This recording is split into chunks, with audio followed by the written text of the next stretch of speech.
મહત્વનું જે યુએસ માટે હતું, ફેડરલ રિઝર્વ દ્વારા દરોમાં કોઈ બદલાવ નથી થયો. મોંઘવારી જે છે હજુ પણ એક કન્સર્ન જેરોમ પોવેલ જણાવી રહ્યા છે. અને પણ ટ્રમ્પ વર્સિસ જેરોમ પોવેલ હજુ પણ આપણે જોઈ રહ્યા છે. જીઓપોલિટિકલ ટેન્શન તો એ જ વધતું જોઈ રહ્યા છે, એને કારણે પણ એક નેગેટિવ સેટઅપ છે. કઈ રીતે આ બધા હેન્ડઓવરને તમે જોઈ રહ્યા છો, વિરાટ? Very good morning ચાંદનીજી.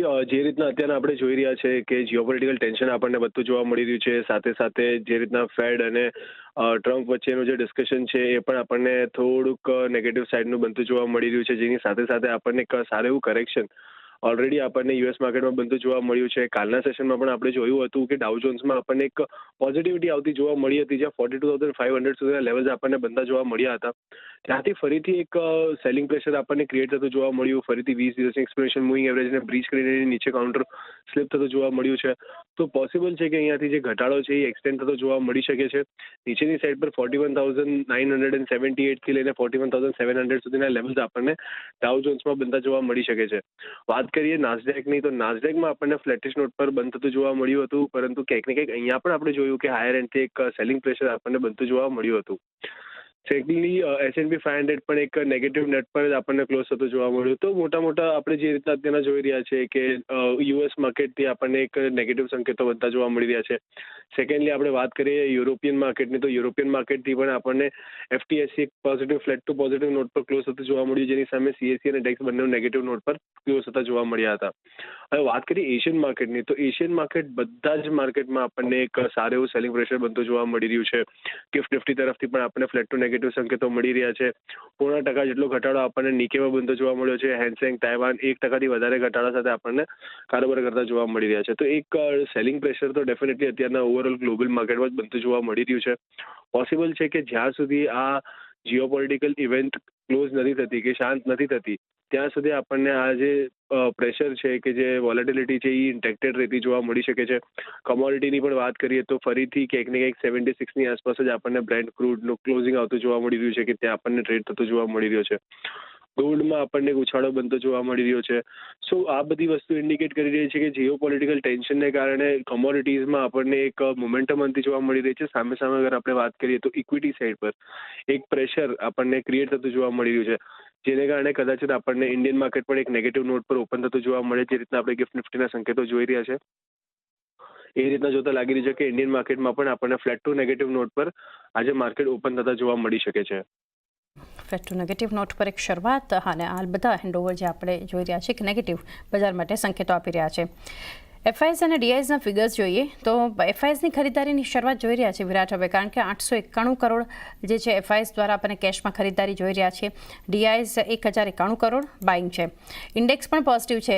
મહત્વનું એ છે કે ઇન્ડેક્સમાં તેઓ શોર્ટ નથી કરી રહ્યા. 44 કરોડની ખરીદારી છે. સ્ટોક ફ્યુચર્સમાં 1780 કરોડ વેચવાલી ખાસ કરીને આપણને બતાવી રહ્યું છે. એટલે જે રીતે FIs 2 દિવસથી ખરીદારી કરી રહ્યા છે, શોર્ટ નથી જોડી રહ્યા, તેઓ કઈ રીતે તમે જોઈ રહ્યા છો આ ફિગર્સ? તો સેકન્ડલી જે રીતના અત્યારના જોઈ રહ્યા છે, કેશના ફિગર આપણને પોઝિટિવ થતા જોવા મળ્યા છે. છેલ્લા બેક ટુ બેક 2 દિવસથી આપણે હલકું બાઇંગ આપણને FIના એન્ડથી બનતું જોવા મળ્યું, જ્યાં 890 કરોડનું બાઇંગ આપણને કાલના સેશનમાં બનતું જોવા મળ્યું હતું.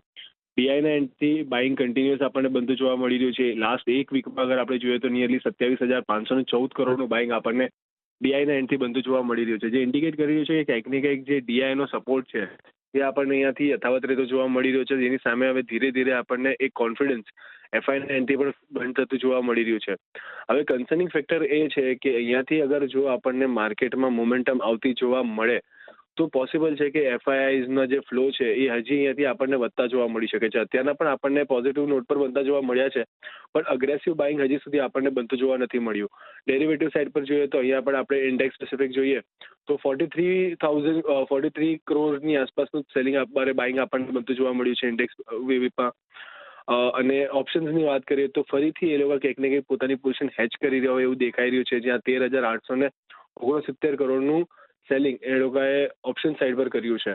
તો જે ઇન્ડિકેટ કરી રહ્યું છે કે ક્યાંક ને ક્યાંક એ લોકો હેજિંગ અહીંયાથી આપણને બનતી જોવા મળી રહી છે. એ લોકો કોલ રાઇટ્સ હાયર લેવલ પર કોલ રાઇટિંગ બનતી જોવા મળી રહી છે.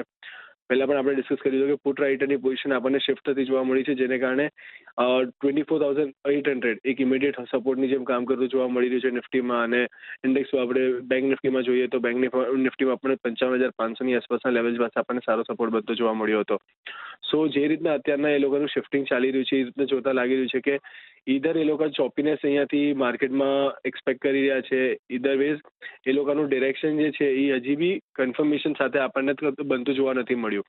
કેશમાં ડેફિનેટલી આપણને બાઇંગ ફિગર બનતા જોવા મળ્યા છે, જે કદાચિત એ લોકોના થોડુંક જે એ લોકોનું કોન્ફિડન્સ બિલ્ડ થયું છે જેને કારણે આપણને બનતું જોવા મળ્યું છે, જેને કારણે માર્કેટમાં આપણને હેવી કરેક્શન આવતું નથી જોવા મળ્યું. વાત કરીએ સ્ટોક સ્પેસિફિકની તો સ્ટોક્સમાં પણ આપણે જોયું હતું કે સ્ટોક ફ્યુચરમાં 1,780 કરોડનું સેલિંગ એ લોકોએ બનતું જોવા મળ્યું છે, જેની સામે 562 કરોડનું સેલિંગ એ લોકોએ ઓપ્શન સાઇડ પર પણ કર્યું છે. તો અહીંયા આપણે એવું કન્સિડર કરી શકીએ કે જે રીતના સ્ટોક્સમાં એ લોકોનું વેચાણ કન્ટિન્યુઅસલી ચાલુ છે કે કન્ટિન્યુઅસલી યથાવત રહેતું જોવા મળી રહ્યું છે, એ રીતના એ લોકોનું જે કોન્ફિડન્સ છે એ સ્ટોક સાઇડ પર નહીં પરંતુ ઇન્ડેક્સ સાઇડ પર બનતું જોવા મળ્યું છે. તો અત્યારના જે માર્કેટ આપણને ચાલી રહી છે ઇન્ડેક્સ સ્પેસિફિક માર્કેટ બનતી જોવા મળી શકે છે આવતા દિવસોમાં, જ્યાં સ્ટોક્સમાં કદાચ આપણને એક પ્રેશર બિલ્ડ થતું જોવા મળે પરંતુ ઇન્ડેક્સ શાયદ થોડું મેનેજ થતું જોવા મળી શકે છે, જ્યાં તમે લાર્જ કેપ કંપનીઝ જે છે ત્યાં આપણને એક સપોર્ટ કે એક સ્ટેબિલિટી બનતી જોવા મળી શકે. તો અહીંયાથી ઇન્ડેક્સ સ્પેસિફિક માર્કેટ આપણને આવતા દિવસમાં બનતી જોવા મળી શકે છે. તો ક્લિયરલી એક ઇન્ડેક્સ સ્પેસિફિક માર્કેટ એક બનતું દેખાઈ શકે છે. તો સૌથી પહેલાં તો નિફ્ટી માટેની એક સ્ટ્રેટેજી બનાવીએ વિરાટ, કારણ કે એક્સપાયરીનું સેશન અને અત્યારે 24,812 ગઈકાલે જે ક્લોઝિંગ છે અને જે રીતે આપણે પહેલાં ચર્ચા કરી કે આજે થોડા ઘણા એક નેગેટિવિટી સાથે શરૂઆતના સંકેતો અત્યારે ગિફ્ટ નિફ્ટી અને બાકી બધા સેટઅપ બતાવી રહ્યા છે. કોલ રાઇટર્સ નિફ્ટી માટે 24,900, 25,000 અને 25,100ની સ્ટ્રાઇક પર જોવા મળ્યા. નીચેની તરફ 24,800 પર પુટ રાઇટર્સ, 700 અને 24,600 માટે. તો કઈ રીતે હવે જોઈ રહ્યા છો એક્સપાયરી નિફ્ટી પર? સો નિફ્ટી અત્યારના કરન્ટલી બહુ ઇમ્પોર્ટન્ટ લેવલની આસપાસ આપણને કારોબાર કરતી જોવા મળી છે. કાલના દિવસમાં આપણે જોયું કે 2 થી 3 વખત પ્રયત્ન થયા જ્યાં આપણને 24,800ના લેવલની નીચે નિફ્ટી સ્લિપ થતી જોવા મળી હતી, પરંતુ ક્લોઝિંગ અત્યારે એની ઉપર આપણને આવતું જોવા મળી રહ્યું છે. ટેકનિકલી અગર આપણે જોઈએ તો 20 દિવસની એક્સપોનેન્શિયલ મૂવિંગ એવરેજ 24,810ની આસપાસ આપણને પ્લેસ થતી જોવા મળી રહી છે, જેની ઉપર આપણને ક્લોઝિંગ આવતું જોવા મળ્યું છે. ઇમ્પોર્ટન્ટ ફેક્ટર એ છે કે એક ટગ ઓફ વોર આપણને બનતી જોવા મળી રહી છે કોલ રાઇટર્સ અને પુટ રાઇટર્સના વચ્ચે, જે છે 24,800ની આસપાસ.